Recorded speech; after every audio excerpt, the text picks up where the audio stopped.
Hello भाई लोग और बहन लोग, सब कैसे हो। आज एक इंडियन तमिल फिल्म श्याम सिंह रॉय जो कि 2021 में रिलीज हुआ उसको एक्सप्लेन करेंगे। स्पॉयलर्स के लिए माफी। ये स्टोरी होता है जहां वासुदेव अपने शौक पूरा करने की कोशिश करता है। वो एक डायरेक्टर बनना चाहता है लेकिन उसे कोई एक्ट्रेस नहीं मिलती अपनी पहली शॉर्ट फिल्म के लिए।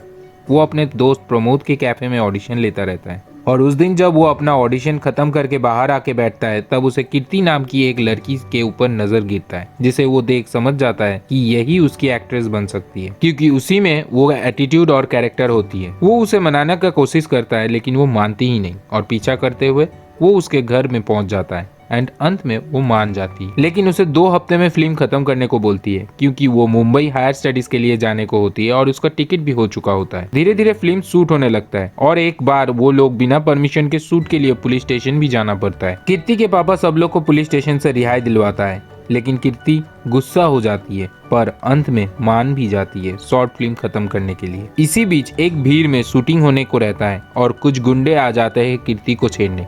फिर वासुदेव उसे बचाने जाता है लेकिन जैसे ही उसके सर पे अटैक होता है उसका राइट ईयर से खून निकलना चालू हो जाता है और उसका रिफ्लेक्स राइट हैंड से लेफ्ट में मूव कर जाता है। उसका एटीट्यूड भी चेंज हो जाता है। वासुदेव का शॉर्ट फिल्म खत्म हो जाता है और वो प्रोड्यूसर को पसंद भी आ जाता है जिसके लिए वो कॉन्ट्रैक्ट भी साइन करता है।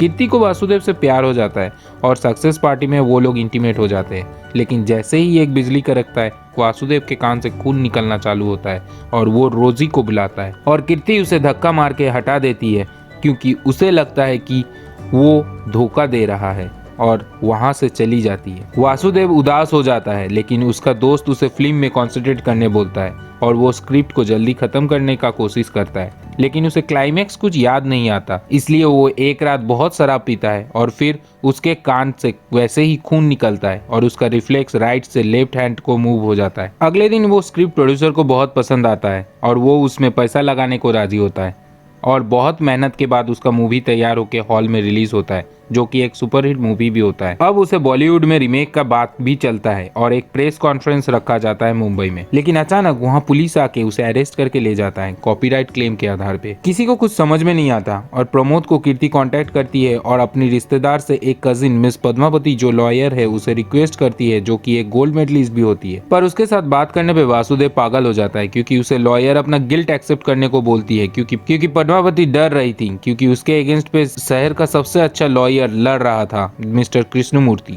जो पद्मावती का आइडियल भी था। अंत में वासुदेव लाई डिटेक्टर टेस्ट से प्रूव कर देता है कि उसने कोई कहानी नहीं चुराई है और उसे रिहा भी कर दिया जाता है, पर कॉपीराइट क्लेम को रॉन्ग प्रूफ नहीं कर पाता है एंड उसके लिए जज 3 दिन का टाइम देता है। फिर एक ग्रुप मीट होता है जहां वो कीर्ति से मिलता है। कीर्ति अपने साथ पद्मावती को भी लाता है एंड उसे वो पुरानी बुक्स दिखाता है जिसके लिए उसे कॉपीराइट क्लेम लगा था। और फिर वासुदेव का एटीट्यूड चेंज हो जाता है और जो कभी बंगाली नहीं पढ़ा था वो बंगाली में लिखा बुक पढ़ने लगता है और उसके कान से वैसे ही खून निकलना चालू होता है। अचानक से कीर्ति वो देखता है और प्रमोद उसे इसकी स्टोरी बताता है एंड कीर्ति अपने साइकोलॉजी प्रोफेसर से बात करके उसे हिप्नोसिस के माध्यम से जानने का कोशिश करता है, जहाँ वासुदेव के कान से खून निकलते ही उसका एटीट्यूड एंड रिफ्लेक्स चेंज हो जाता है और वो अपने पिछले जन्म का कहानी बताने को शुरू करता है। उसका नाम श्याम सिंह रॉय होता है जो एक निडर क्रांतिकारी लेखक होता है। वो छूत अछूत को नहीं मानता और नास्तिक भी होता है। सब उससे परेशान होकर रहते हैं और उसका बड़ा भाई देवेंद्र सिंह रॉय उसे थप्पड़ भी मारता है इसी सब के कारण।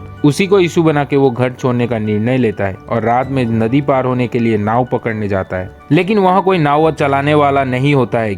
उसे जैसे ही पता चलता है कि सब मंदिर में है क्योंकि नवरात्रि स्टार्ट हो चुका है तो वो वहां से ढूंढने चला जाता है, पर वहां वो देवदासियों को नाचते देख मोहित हो जाता है। उसमें से एक देवदासी पे वो आकर्षित होता है जिसका नाम मैत्री होता है, लेकिन उन लोग को वही मंदिर में कैद करके रखा जाता है। पता करने पे मालूम होता है कि उसमें हर दिन किसी न किसी का संभोग किया जाता है महागुरु से। धीरे धीरे मैत्री और श्याम का प्यार गहराई में जाने लगता है और मैत्री खुशी भी रहती है और एक दिन उसे ले भाग जाने के लिए श्याम बोलता है और गेट पे इंतजार करता है, लेकिन मैत्री बाहर नहीं आने के कारण वो अंदर आ जाता है और देखता है कि मैत्री पे बहुत अत्याचार किया गया है। पूछने पे सब कोई बताता है कि महागुरु के आदेश नहीं मानने के लिए उसे वो इतना पीटा है। अगले दिन जब महागुरु पूजा करता है तो श्याम सिंह उसे जाके बहुत मारता है और उसका इंटरनल पार्ट काट के उसे जला देता है और मैत्रेयी को लेके चला जाता है और सबको अपने आत्मसम्मान के लिए लड़ने बोलता है। श्याम सिंह और मैत्रेयी कोलकाता में आके बसने लगता है और श्याम एक प्रेस में काम करके गुजारा चालू करता है।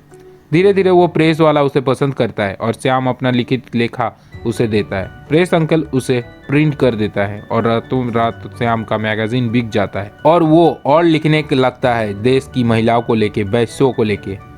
श्याम मैत्री को रोजी सिंह रॉय का नाम देता है और उसे शादी करता है।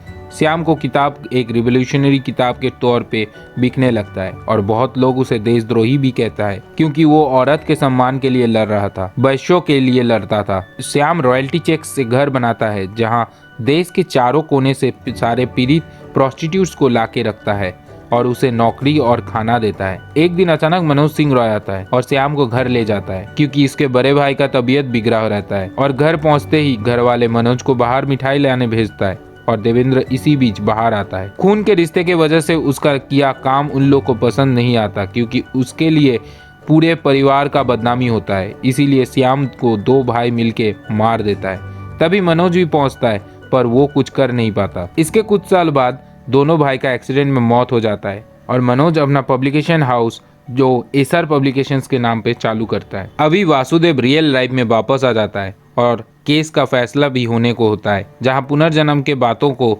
अस्वीकार किया जाता है, लेकिन मनोज वहां आके सबको बोलता है कि वो श्याम ही है और प्रूव भी कर देता है। जहां वो बोलता है कि वासु ने जो शॉर्ट फिल्म बनाया था वो कहीं पे भी पब्लिश नहीं हुआ पर वो भी श्याम का ही लिखित है। वासुदेव केस जीत जाता है और मनोज उसे बताता है कि रोजी अभी भी जिंदा है। अंत में वो रोजी को मिलता है जो कि बुरी हो चुकी थी और उसके गोद में सर रखते ही अपनी अंतिम सांस त्यागती है।